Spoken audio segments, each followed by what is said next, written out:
good afternoon or good evening, whatever is the right thing to this webinar. When we realized a while ago that the COVID situation is not going to change very soon, we thought of this webinar series on space weather and its interaction with the solar system planets, especially Earth and Mars. This is a topic of interest to us at the Center for Space Science, but also the UAE Space Agency, um, whose work with Mars, the mission that is going to be launched pretty soon, has been very inspirational to us in many ways. Dimitra has taken a lot of responsibility and initiative for organizing this. So I will let him say a little bit more. But before that, I just simply want to say how grateful I am to the UAE Space Agency for collaborating with us on the seminar series. As I said, we are greatly looking forward to this launch in 2 weeks or something like that. And thereafter, there will be a lot more things to do once the mission really has been successful. And I also want to thank the speaker, Dr. Gronoff, who is sitting there with his nice blue shirt and a cat in the background. I look forward to the talk very much. At another time, I hope when the situation improves, we can have you back in NYU Abu Dhabi physically. So I want to welcome all of you to this webinar. And I will now hand it over to Dimitra to say a few words about the speaker or anything else he wants to before we let the speaker give us his talk. Thank you very much again for joining this. Dimitra. Yeah, thank you, Srini. Can you hear me? Well, I can, yeah. Okay, cool, great. Yeah, so welcome everyone. Thanks, Srini, for the nice introduction. So welcome everyone. Good morning, good afternoon, good evening, wherever you guys are. Welcome to the Space Science webinar series in collaboration with the UAE Space Agency. So this is a weekly seminar every Tuesday at 3 p.m. GST. So just below you can see this chat feature. So feel free to use that feature for discussions amongst all the participants. If you want to message somebody individually, you can do that. You can also ask any questions to the panelists. There is also a Q&A section, which you can see below. You can use the Q&A feature to ask any question to the speaker. But I would recommend you doing that towards the end of the talk, because otherwise it is really difficult on a computer to stop everything, read the question and then respond. So I will, after the talk, I'll have like 10-15 minutes. You can post your questions then, and then we will go through them one by one. We can even at the end ask you to turn on your microphone and have the question asked you directly. So we are recording this and we will be uploading this somewhere probably on YouTube. Other than that, all the whatever chat, all the transcripts are also going to be recorded. Once again, I thank the UAE Space Agency for doing this, collaborating with us. So to get started, let me introduce Dr. Guillaume Gronoff for being our first speaker. I have known him through his numerous publications. He's a well-known expert in the field. He got his PhD from Joseph Fourier University in Grenoble, France in 2009.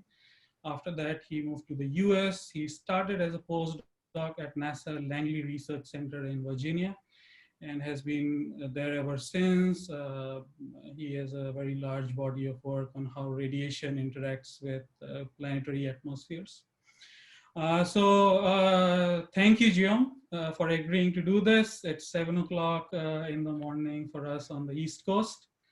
Yeah, go ahead. Okay, but thank you very much for inviting me. It's a great honor to be able to speak to.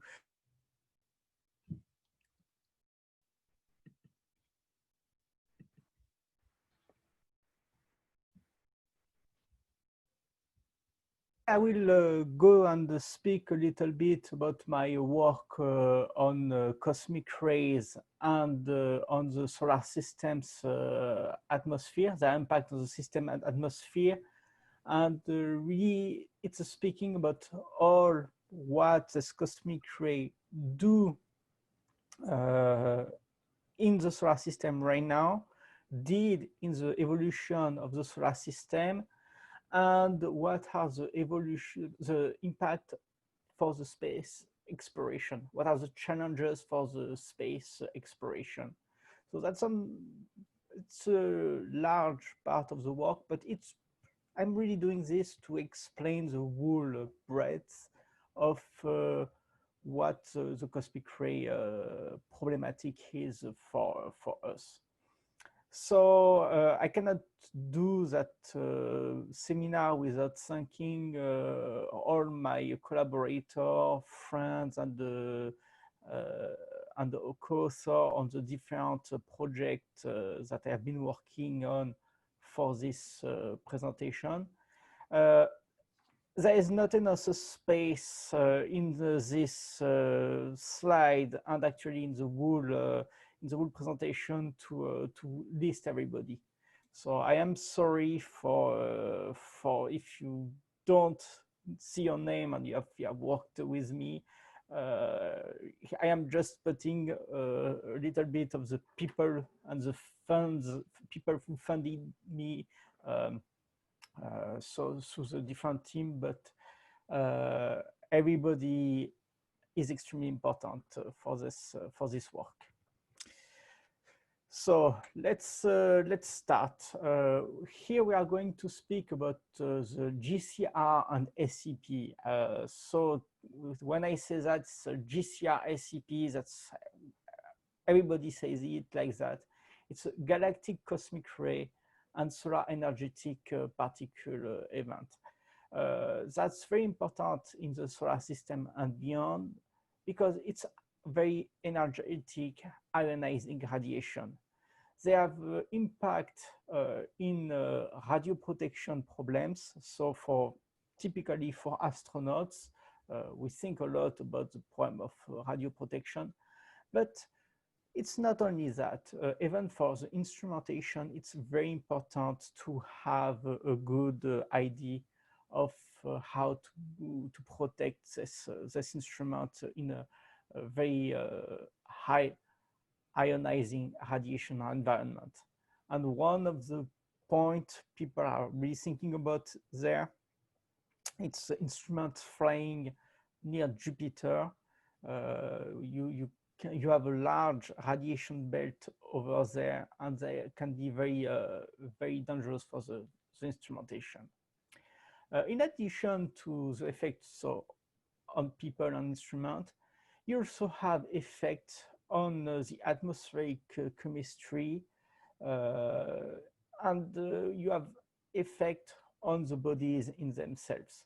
We will see a little bit of that and a little bit of the questions that this has been asked, but just so that we have an idea, when you start having ionizing radiation, you do some chemistry. You start creating a larger molecule like in Titan, and you start to create some new compounds that can have a really big effect on the chemistry in itself, and on that can have feedback on the atmosphere and its evolution. Finally, when we start to put this cosmic ray on asteroids, you can redo some space weathering. You can have a change in the exterior of the body. And if you use a space mission to look at the exterior of the body, you will have, you won't have an idea of what the pristine object is, that you will see what the object that has been affected by the radiation looks like. And you have to take that into account when you want to use this observation, for example, to infer what was at the beginning of the solar system. So to go back, and when I say SCP and GCR, I like that little presentation where you see the particles coming from the galaxy that are hitting the heliosphere, and sometimes when they go into the heliosphere, they are pushed back away from the Earth or the planets. When you are in the heliosphere, you have the sun that sends its own particle, so energetic particle, and most of the time, the most important part of the sun's very energetic particle comes from the solar energetic particle, so SCP events. So it's more with the storms and not something that is continuous like what we have with the galactic cosmic ray.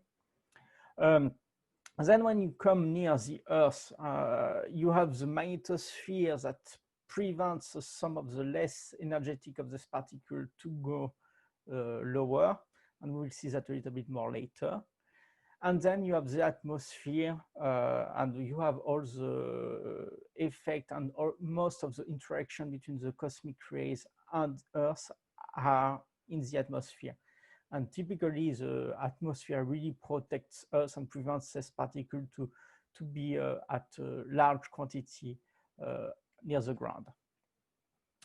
So to study this effect of particles, I have several tools that I have been either developing or using or modifying over the past decade. So you have NERAS, the NOCAS of atmospheric ionizing radiation for aviation safety model. So it's a model for the fast computation of GCR and SCP event with the idea to look at what happened on the Earth's atmosphere and to be able to say that if you take a plane, well, I hope we'll do soon, we will be able to, we have some radiation, more radiation on the body of the person when we go near the pole. So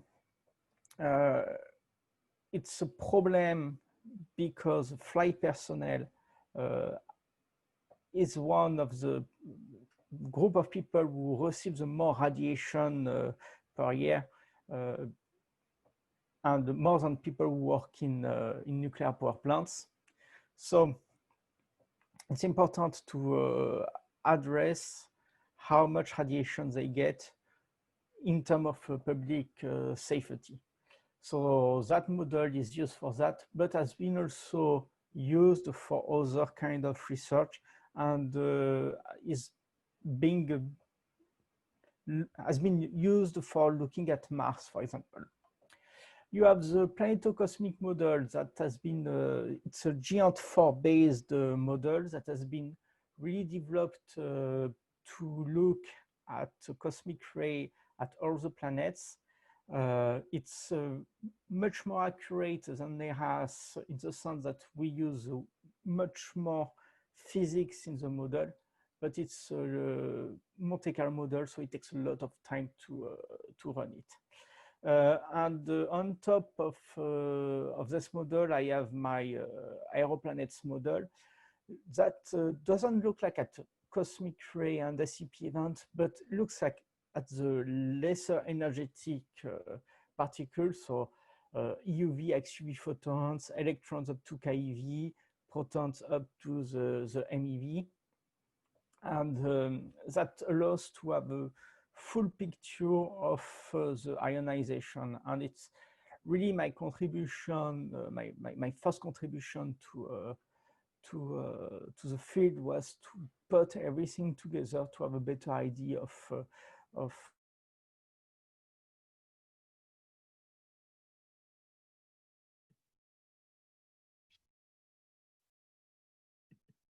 kinds of model, and especially the NERAS and Planetocosmic, and compare them to be able to be sure that the faster model are accurate enough to have a good to give us a good vision of the radiation when we look at human impacts. So speaking of human impacts of radiation, now everything is more to Mars. And of course, it's very important to look at Mars with all the missions that go there. And of course, the UAE mission HOPE that will launch in a couple of weeks. So that's a figure of the energetic inputs at Mars. I like this.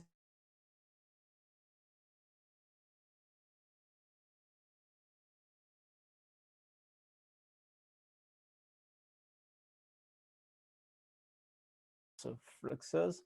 So on the top left, we really have all the photons from the sun. And when we start to be around, around 10 eV, that's where we start to ionize. Then we have the electrons, the blue, dotted blue. There is different spectra of this electron precipitation, just because we have some.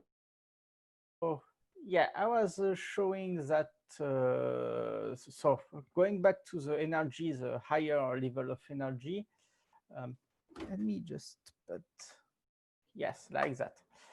So now we start to go to the MEV, and that's where we start to see the very energetic particle and the event that starts to be strong. So we have the SCP event. So here we have to be looking at that and saying that it's not what happened normally. That's a very energetic event, and that's extremely rare.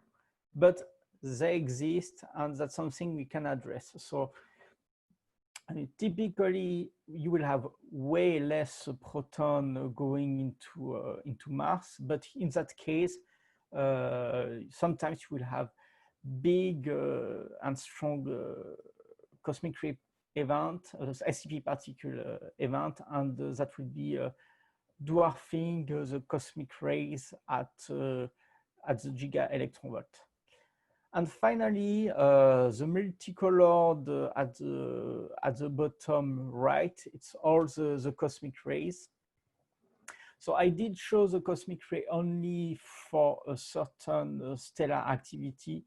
You have to realize that there is a little bit of variation of cosmic ray because the sun's heliosphere varies with the activity of the sun, and that has an effect to shield the lower energetic cosmic ray.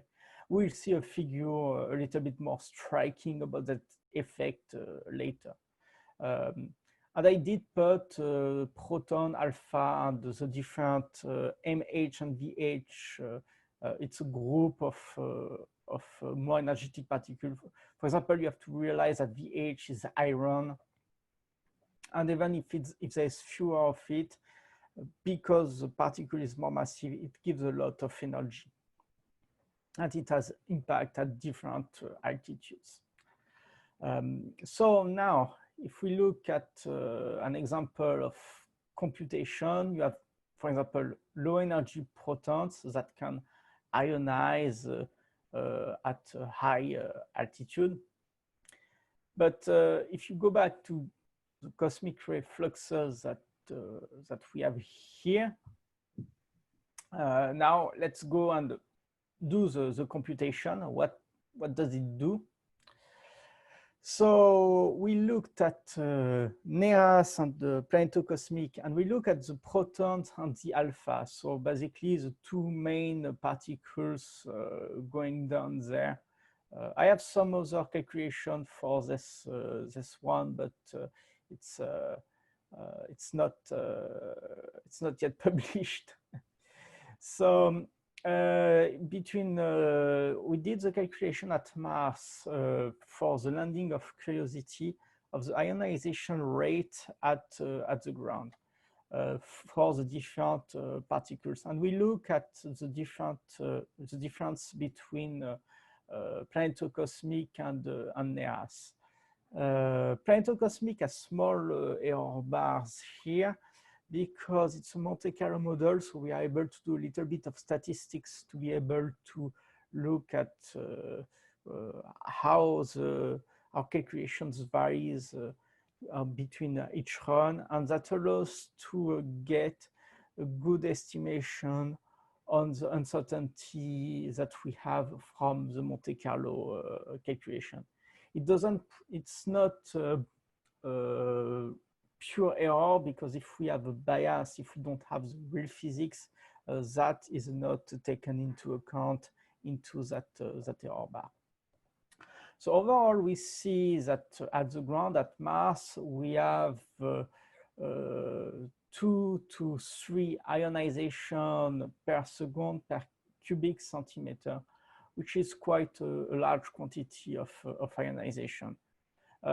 When we look back at this proton ionization, you see that typically you have a peak, and then you have the ionization going down. You don't have this at Mars because there's not enough atmosphere at Mars to see the peak for the cosmic ray. So there is way more cosmic rays that goes onto the ground, and there is a part of this cosmic rays that go back toward space, which is nice because we can try to do some physics by looking at the cosmic ray that come back. So we can do some physics that is linked to the ground, but which is problematic for the astronauts, for future astronauts on the ground. Okay, so yeah, that's the higher energy ions, sorry, the higher mass ions. I will go through that quickly. So as an example of the problems that we can have due to the small atmosphere at Mars, let's look at the question of SCP events. So the SCP events that we have seen earlier that are very energetic. So it's a Carrington event. So that's the event in the 19th century that was totally crazy in terms of energy going out from the sun and observed at Earth. And the September 89 event, so that was an event that was observed. And what happens is that when we take these events and put them into the calculation, we see a large amount of ionization at the ground. And as you can see, it's several orders of magnitude more. The Carrington event, it's a reconstruction of the spectra. So it's just something inferred, but for this event, it's way more solid in terms of ionization. And this can be big. And since it's big, it can be dangerous for anybody going over there. So we have to address how much doses it gives to astronauts. So now let's go to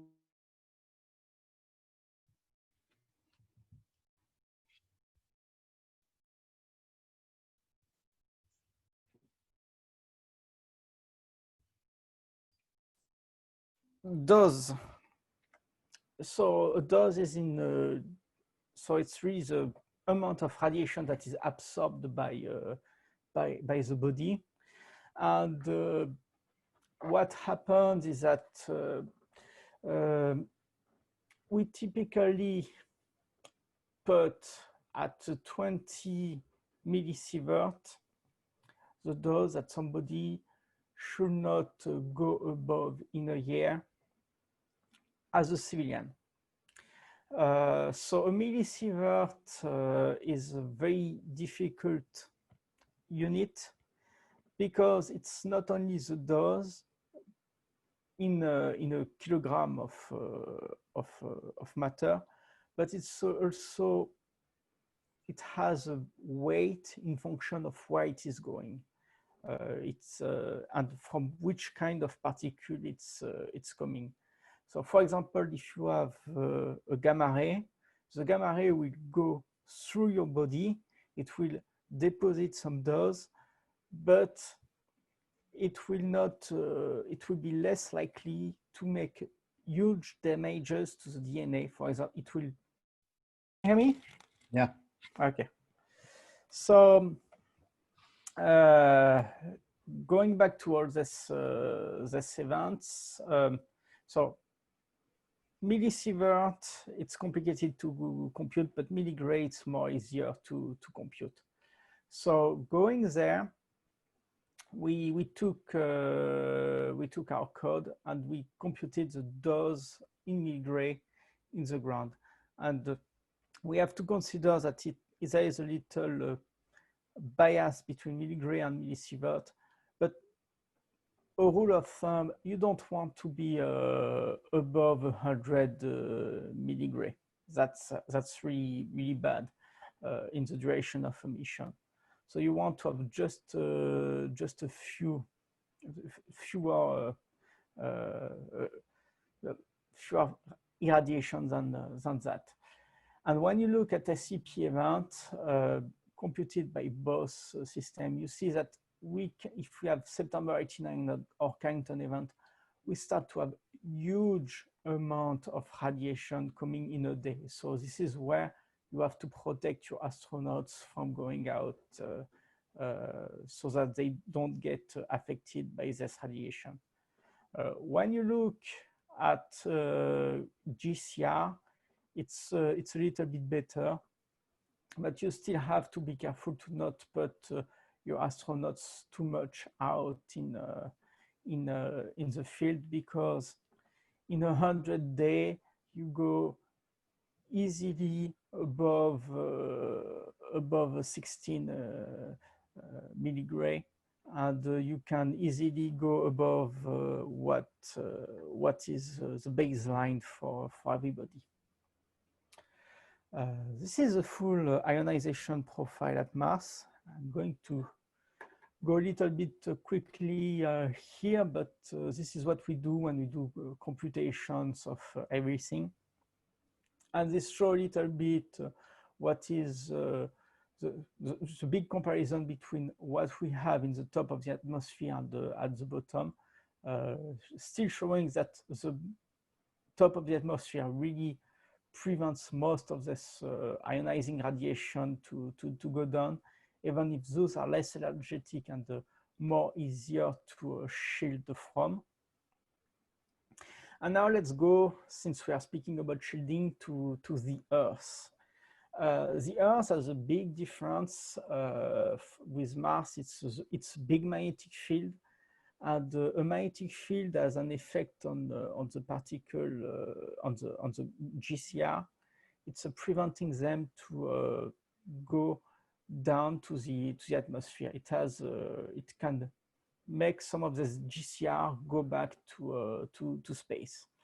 It doesn't work everywhere, because when you are near the pole, all the GCR can go down in the atmosphere. But when you are in a low latitude to mid latitude, you can be effectively shielded against the less energetic particle. So if you start to go and fly at different altitude, it will affect the amount of particle you receive. So here I did a calculation from yesterday on this ionizing radiation and how much microsievert power you have in those equivalent from a flight. So it was not a lot of ionization. We are in green orange at 11 kilometers. If we are going a little bit higher, it's a little bit more yellow. And of course, if we were to fly with one of these new small rockets and go very high, we would have a big dose if we flew at this high latitude.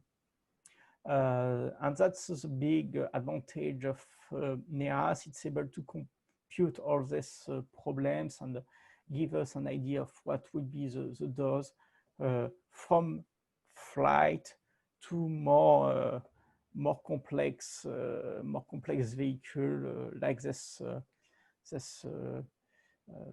tourist rockets. So one thing we can do with that with NEAS is to be able to compute if we have a flight, to see where it goes, how much time it goes at which altitude, compute the dose that the crew will suffer each time. And that allows us to give an idea to the crew of how much dose they suffered during their flight and during their year, to see if they are able to go above their level or not. And it's important, especially for pregnant women, to have a good idea of what is going on over there. As a way to validate our codes and to look back at all of these problems, we have a lot of campaigns, measurements, and in 2015 we did that RADEX campaign to be able to see how it goes, and to be able to validate the model at high altitude, because it's one of the main problem. So I was able to participate in that mission, and we had a balloon flying for 10 hours to get the most of the radiation from the cosmic rays. So at high altitude, to see what is coming down from the high Z, so the high mass cosmic ray, and then we go at low altitude to see what is coming.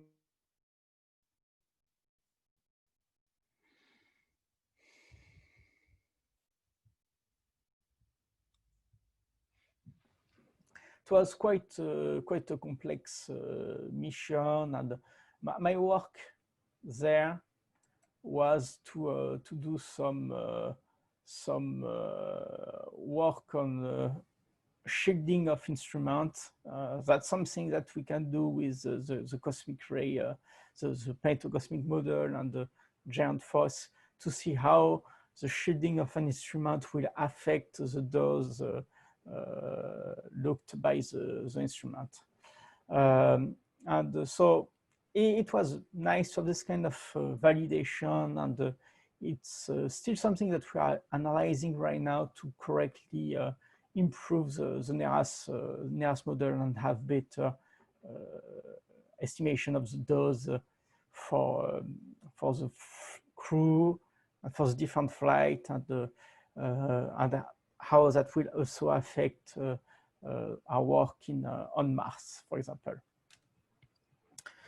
So conclusion for that part of human exploration. It's important for a space program to be able to look at radiation and radiation safety. And it's really good to be able to go into the details on all the sources and where they affect the crew, where they affect the instruments, and that allows first to understand what we are seeing in the atmosphere, and then to be sure that that people are safe while going in space. So how much time do I have? You have about 5 minutes. Okay. So yeah, I'm going to go very quick on this part. I'm going to show you a couple of the latest results. So very quickly. First, we were speaking earlier about the effect of the heliosphere on the cosmic ray fluxes. Here we are going into these big effects. So you see the energy in GeV here. And here we are out of the solar system, and it's what we think the cosmic ray flux look like out of the heliosphere, the local interstellar spectrum, or the Oort cloud. And here it's what we model in the Kuiper belt. So you see that the effect of the heliosphere is quite dramatic on the amount of cosmic ray around 100 of MeV to a GeV. And one of the objects that it's really impacting, it's comets. So in a couple of papers that we have been working, the first one is published and the second one is being reviewed. We have been looking at the dose deposited in comets, so either per cubic centimeter per second or over the last 4.5 gigayear. And we looked at the total amount, and it's quite important. It's really interesting because it has an effect on the isotopic ratio, and it's very close to the levels that are needed to change from a ratio of N15 that is stellar to a ratio that is something that we are observing right now. So that's the first thing, the first of the effect. Then we have an application to exoplanet and the early Earth. And I'm going extremely fast here. It's based on the 2016 paper by Rapetian and al. So going very fast, the idea is that we had very high SCP fluxes in the past, in 4 gigayears ago. And it was at the time that the sun was fainter and was not really able to heat the Earth to have liquid water at the surface, but we had liquid water at the surface. So what we have been doing is that we have been looking at this very big stellar solar events, looking at how it compresses the magnetosphere and goes inside the Earth. We computed the creation of radicals and ions from the solar energetic particles.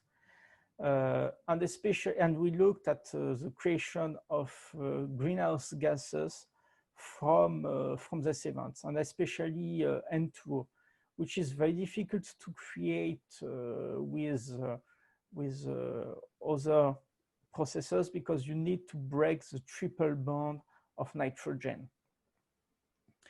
And we go to have a concentration of nitrous oxide that start to be quite high, and that can really help in solving the Fine-Tungsten paradox by heating up the atmosphere of the young Earth.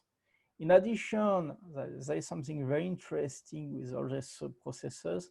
It creates nitrous oxide, hydrogen cyanide, which are extremely interesting molecules for the creation of life, and that can go into early oceans. So the question is, are we able to see the traces of some of these events in the remnants of the Martian ocean? So it's it has big implication for the field of astrobiology, for understanding our past, and that's something that is very interesting to look at.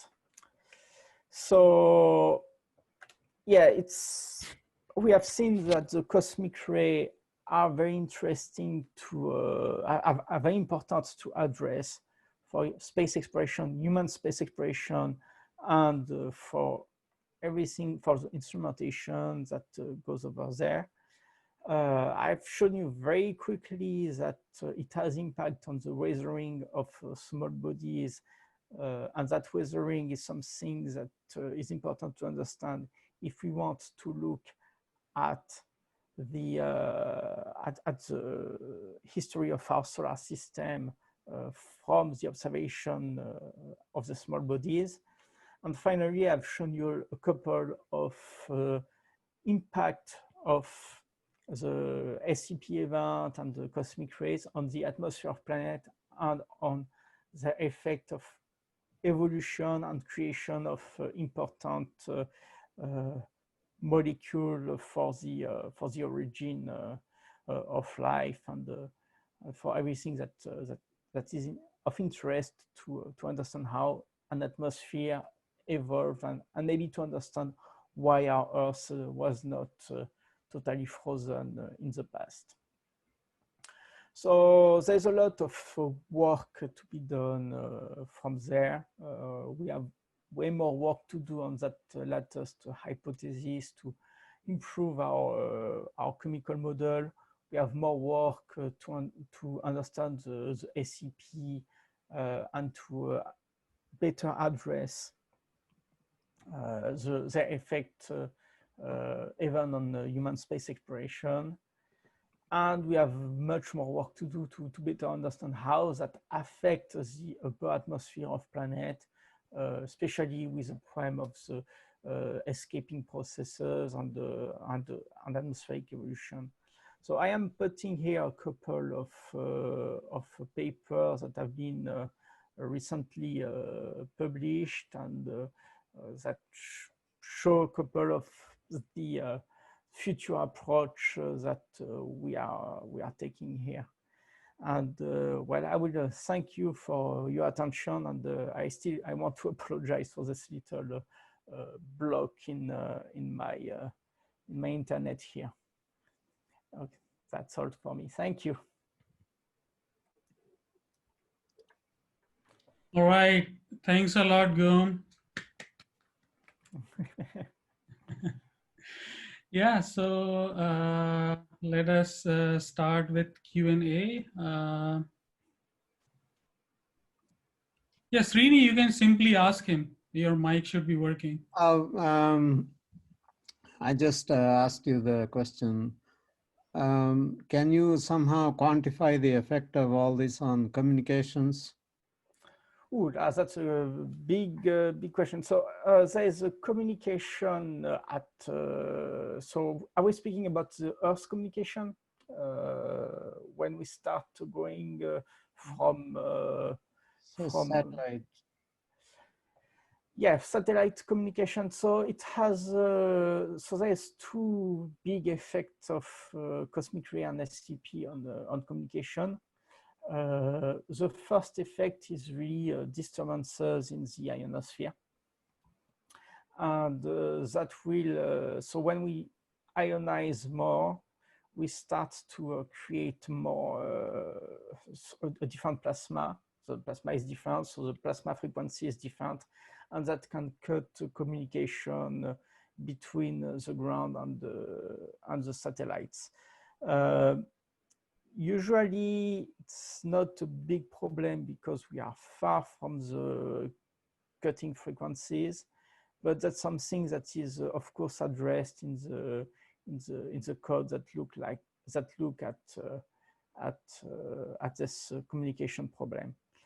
On the other hand, if we start to put more ions, we can bounce a little bit more easily some radio signal, and so the amateur radio like to have stellar activity, solar activity that is higher because they can communicate more. And of course, a big point of the study is also to prevent having communication losses with planes that are going to high latitudes, because that must created a lot of problems in the past. So that's really the first and the biggest concern with this communication losses. Then there is, of course, having a huge storm that starts to knock out satellites. That will be a big problem, and that's why it's important to be able to put satellites in safe mode before big storms, so we don't lose these different satellites. And that's really the idea behind the space weather, is to try to address all these effects and prevent them to be bad for the operations. All right, thanks. Yes, so we have another question. Ezaz, please go ahead and ask your question. So thank you for your presentation. And yeah, so my question was about the ionization accuracies. And you mentioned that the NIRAS and Planetopo Cosmics, they varied in their efficiency and accuracy. So one of them was very accurate, but took a lot of time, computational power. But the other one was less accurate and performed computations faster. But in the cosmic ray ionization slide, you showed us where the ionization values were against the altitude, that their accuracy for a particular altitude were pretty similar. So in what ways do they exactly vary in their performance? That's what I wanted to ask. Okay, so let me go to the one slide that I went through very quickly. That's the high. So what I did show you, where it's nice, it's when you start to get with protons and alpha. And you see that it's 10% difference, 5 to 10% difference. But when you start going to the higher mass cosmic rays, then you start to see difference in the 30 to 40%. And you can go to very high percentage difference. So this little, you can see my my pointer here. I'm sorry. Yeah. Yeah. So this line here, it corresponds to the difference in percent, and you start to be to go to 60 to 80% difference for some of the higher mass. So that's where we need to do a little bit more work to understand what's going on over here. We have a good theory of why it's different here, so we are working on it, and it should be better. But what is important to understand here is that these doses have to be really close to each other. And when we start to work with NASA, when we start to work with people doing human safety, they have very high standard for the uncertainty and for the way we compute this values. So it's a little bit more complex than just having an estimate with 100% uncertainty. Because when we do physics, when I work, for example, on the comets, if I am able to have an answer within a factor of 10, I am happy, because I don't know how the cosmic ray varied in time really.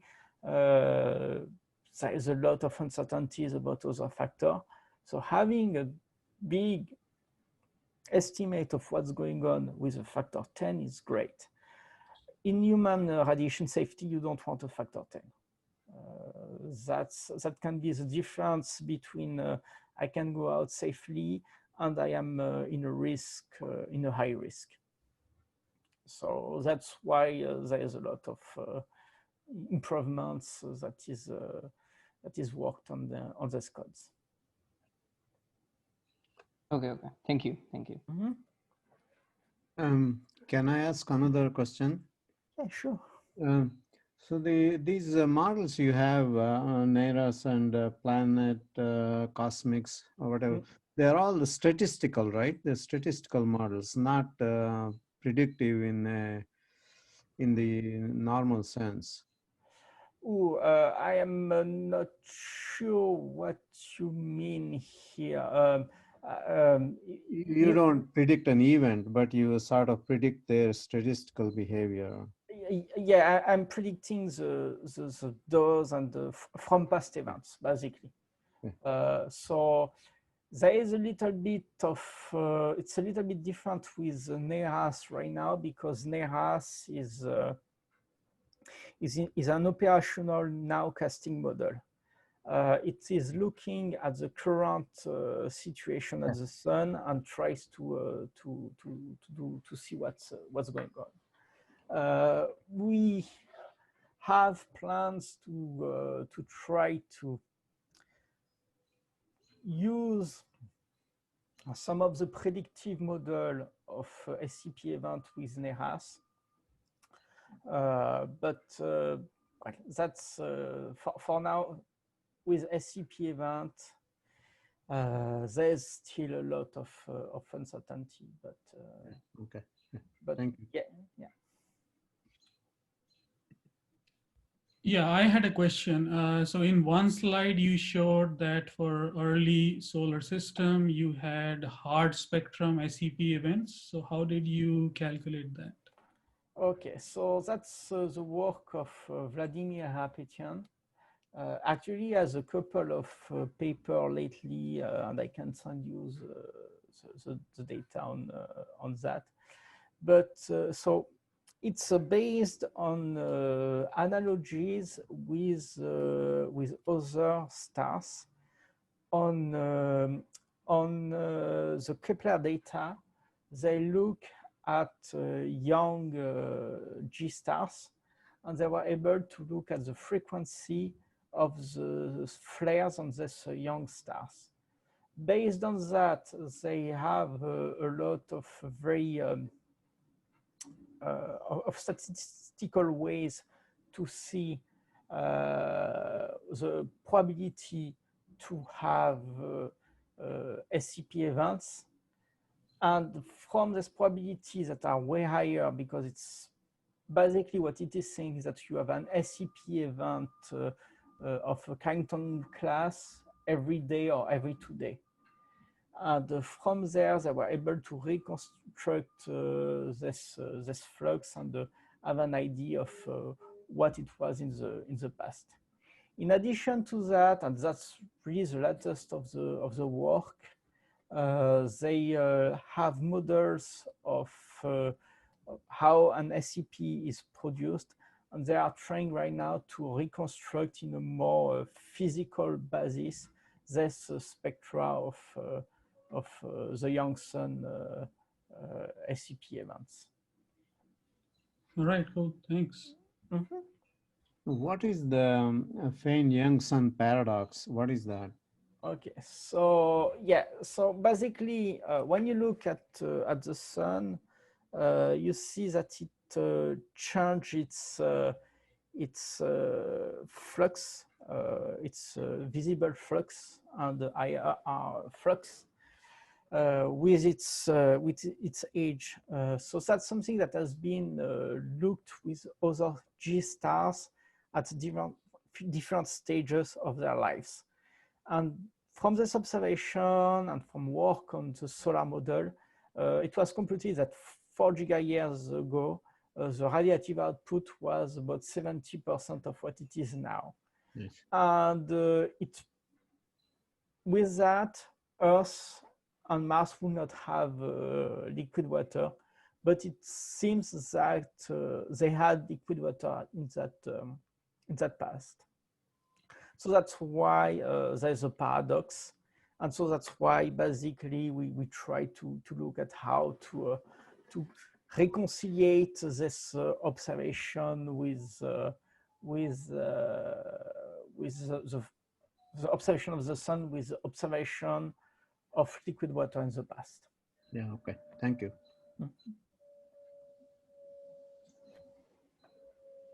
Yeah, do we have any other questions? You can raise your hand or use the Q&A feature.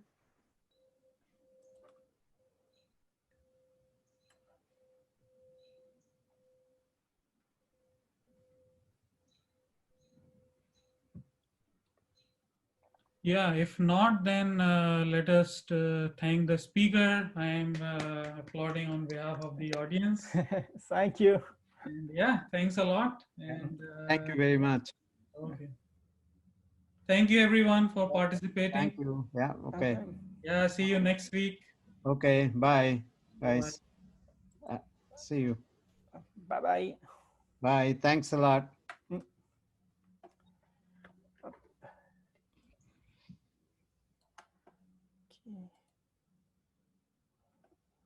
Okay. Hop là.